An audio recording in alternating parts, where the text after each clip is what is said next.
കാഞ്ഞങ്ങാട് നിയോജക മണ്ഡലം ഐക്യജനാധിപത്യ മുന്നണി സ്ഥാനാർത്ഥി ഷൈജി ഓട്ടപ്പള്ളി വരണാധികാരികൾക്ക് മുൻപാകെ നാമനിർദ്ദേശ പത്രിക സമർപ്പിച്ചു.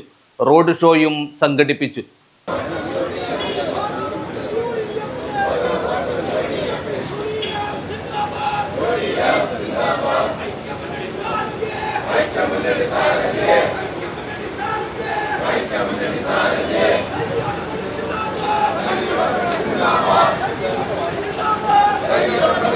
കാഞ്ഞങ്ങാട് നിയോജക മണ്ഡലം ഐക്യജനാധിപത്യ മുന്നണി സ്ഥാനാർത്ഥി ഷൈജി ഓട്ടപ്പള്ളി നാമനിർദ്ദേശ പത്രിക സമർപ്പിച്ചു.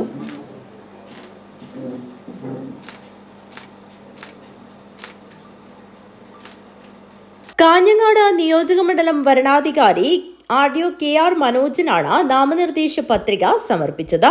MP Rajmohan Unnithan, PK Faisal, AGC Basheer, advocate KK Rajendran, Karimbil Krishnan എന്നിവർ ഷൈജി കോട്ടപ്പള്ളിക്കൊപ്പമുണ്ടായിരുന്നു. News bureau, Kanhangad.